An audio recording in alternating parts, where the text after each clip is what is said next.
What's up everybody, I'm Hoops and Hip Hop, and today we are going to be talking about Let's Go Pikachu and Eevee. I think it's fair to say that the Let's Go games have easily become the most controversial Pokemon games of all time in terms of fan opinion, where one half of the fan base is completely excited and ecstatic for these games to come out, while the other half completely hates the idea of these games and everything about them. I've made a couple videos in the past discussing the differing opinions of these games, and a couple of you have actually reached out to me, telling me that while you initially did not like these games and weren't going to play them, you have decided to give them a chance after watching my videos, and honestly, that makes my life, and I'm really excited about it, so I wanted to go ahead and make another video discussing another set of thoughts I have about these games. So when it comes to the negative opinions people have about these games, there are a few key points that people always point to as being the reason why these games just aren't worth playing. However, in this video, I am going to give you guys my opinion as to why these particular problems that people are highlighting aren't even problems at all. So why don't we go ahead without any further ado and just get right into it.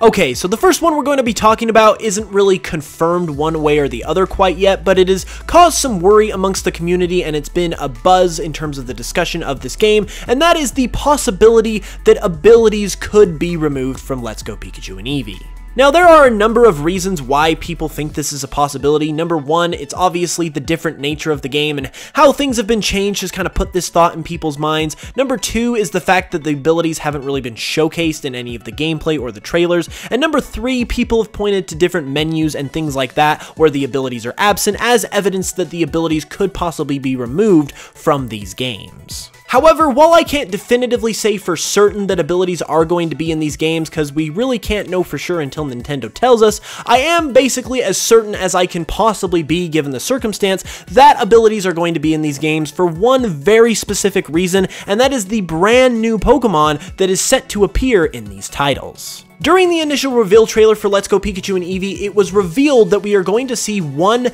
never-before-seen brand new Pokemon in these games that is going to be incorporated in both the Let's Go games as well as Pokemon Go. And most assuredly, this is going to be a Generation 8 Pokemon. Now, the reason why the appearance of this brand new Pokemon basically kind of confirms the presence of abilities in these games in my mind is because when they decide to reveal this Pokemon, they obviously have to give it a proper introduction. And every time we see the Pokemon Company introducing new Pokemon, what do they do exactly? They show off its design, they show off some gameplay, and they give you information about the Pokemon, including its height, its weight, its ability, and any other distinct traits that it has. So given the fact that we're going to be receiving a brand new Pokemon in these games, and this brand new Pokemon is going to make its debut in these games, it would be a very, very odd and frankly stupid move by Game Freak and the Pokemon Company to not reveal this Pokemon with its ability when it is first revealed. Because if you think about it, this Pokemon obviously is going to be a Generation 8 Pokemon that will appear in the core Pokemon games that are coming out next year.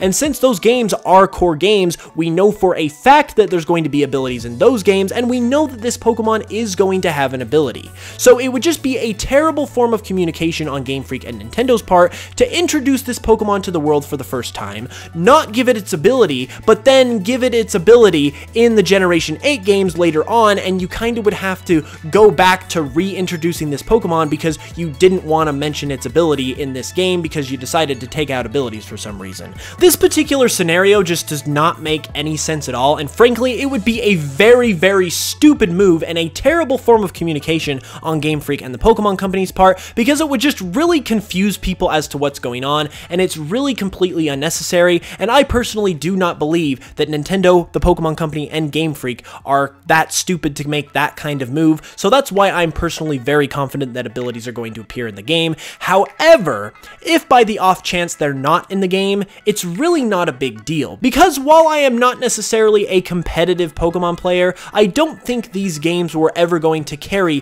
the competitive Pokemon scene from Generation 7 this year until Generation 8 next year. So with all of this being said though, this is very unlikely for this to happen in this way, because most likely, as I said, there is going to be abilities because of this Generation 8 Pokemon, so everyone, you can just calm down, we're gonna be fine.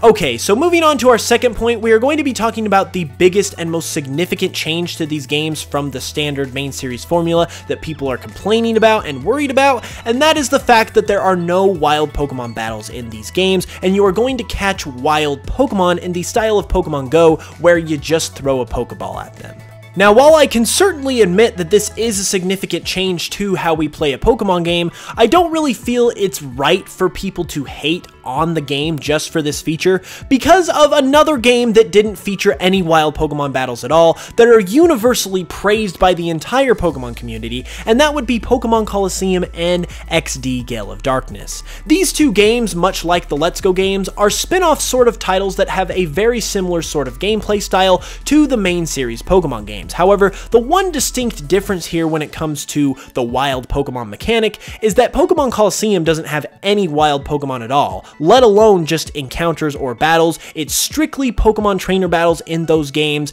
and that's it. And this is the big point I'm trying to make here. People are complaining about the fact that there's no wild Pokemon battles in these games because they say it takes away from the fun of playing through a Pokemon game, and it takes away one of its key gameplay elements that makes these games so enjoyable, and it kind of ruins the progression of the game because you are no longer able to grind and level up your team because you don't have any more wild Pokemon to battle against. However, both of these claims are flat out invalidated simply by the fact that Colosseum and XD exist at all. Because number one, as I said, these are universally beloved titles amongst the Pokemon fanbase. Yeah, there might be a person here, a person there who doesn't enjoy them, but by and large, the entire community really likes these games, and they were very highly reviewed. On top of this, they also show that not having wild Pokemon battles in a game that plays similar to the main series can work because those games worked perfectly in that style, and you had no problem being able to level up your Pokemon or grind them up if need be.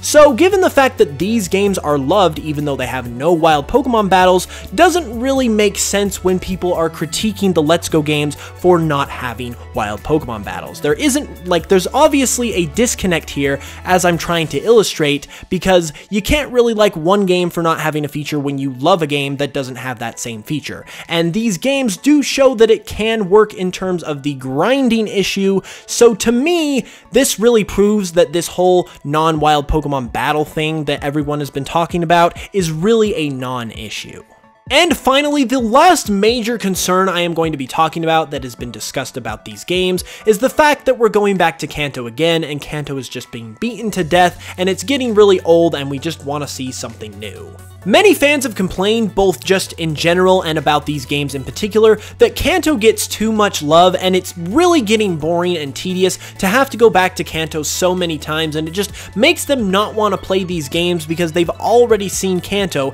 again and again and again and again. And once again, at face value, this can be seen as a legitimate concern, and I really do see where these people are coming from. However, once again, this is a complete non-issue for a couple of reasons. As I said earlier in the video, these games are bonus games. If we weren't getting these games this year, we would not be getting any games at all, because normally, if you follow the release schedule of Game Freak, this would be Game Freak's break year where they would not have a game in preparation for the next generation next year. So normally, we wouldn't even have any new games to play at all, so you really can't complain about something that's really just being gifted to you as an extra sort of bit of gravy, if you will, so that part just kind of makes it a non-issue. But even if we don't consider that side of the argument, there is still the beautiful irony that the people who are saying they don't want to play these games because it's going back to Kanto again and they've played through Kanto too much are just going to go back to Platinum, Black and White, Sun and Moon, whatever Pokemon game is their favorite game, and they're going to play through it for the third, fourth, fifth time, which is exactly how many times we've seen Kanto in the first place. So in actuality, we're not really seeing Kanto any more so than we see any other region, because if this wasn't a Kanto game, it would be set in Johto or Hoenn or somewhere else, and then people would be complaining that we see those regions too much, and if we didn't get a game at all, as I previously discussed, people would just go back and replay through their favorite games while they wait for Generation 8, effectively seeing the region in that game for the second or third time anyway. So in my mind, this argument doesn't really make any sense, and it really doesn't make any sense when you consider this final piece of evidence. Even though, yes, we're going to be playing through the Kanto region in these games, and yes, we know what the Kanto region looks like, we have no idea what it really looks like in this scope. The last time we saw Kanto was in Generation 4, and might I remind you, Generation 4 was set on the DS. Heart Gold and Soul Silver was set on the DS, which had 16-bit graphics. Kanto debuted on the Game Boy, which had 8-bit graphics, so we are literally going to be jumping from 16-bit graphics in Heart Gold and Soul Silver to 1080p Full HD on a big screen with the Nintendo Switch for Pokemon Let's Go Pikachu and Eevee. And while I really can't say that no other game has made that big of a leap, I can probably count on my fingers and maybe my toes how many other games have jumped from 16-bit quality to 1080p quality. So even though we've seen this region before, we have never ever seen it like this, and that is going to make a huge difference. On top of this, there are also a lot of other new updates to the Pokemon meta that we have not got to experience in the Kanto region. Birdkeeper Toby recently made a video similar to this, where he talked about how this Kanto journey is going to be completely different to any of your other Kanto journeys,